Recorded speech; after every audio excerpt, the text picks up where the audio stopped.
Hello, everyone, and welcome back to Creative Design and Supply. Today, we are going to print out, we're going to do a sublimation rug.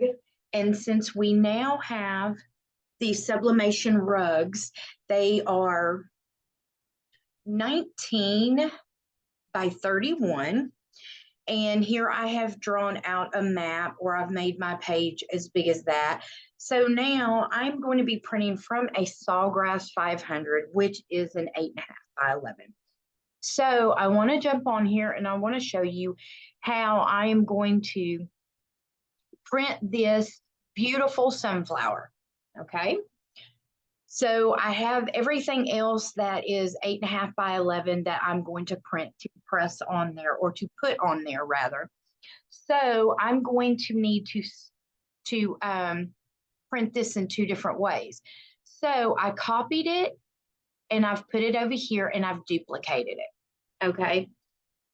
To make everything go quicker, and not make these videos longer, I'm just trying to show you. So I have printed out right here, or I've made a box for 8.5 by 11. Okay. So I could go halfway in the middle, but a lot of my stuff that I'm mapping out, I'm probably just going to use right about here. All right. So I'm going to slide my paper over to it, and I'm going to get right around where the brown and this, okay? So now I am going to select, both of those. I have my box and that.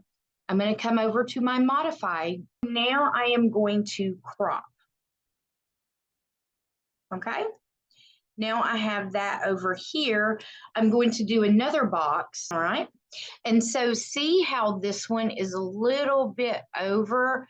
I want to come a little bit, I want to give it more of a gap, so that way I can line these up, if that makes sense. All right.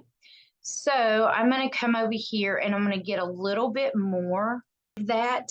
And then I am going to select and crop. All right.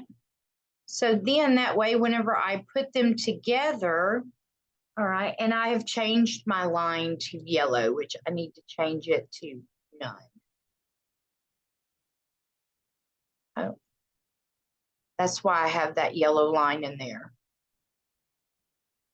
All right, now let me make sure I come over here and change that one. All right, so that way, whenever I cut those and put these together, it's going to print out both of those. All right.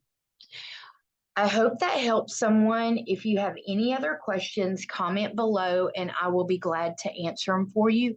I do have a full tutorial on how to do this with a flag that I did. Like I said, if you have any questions, comment below and I'll be glad to answer them for you. Thank you.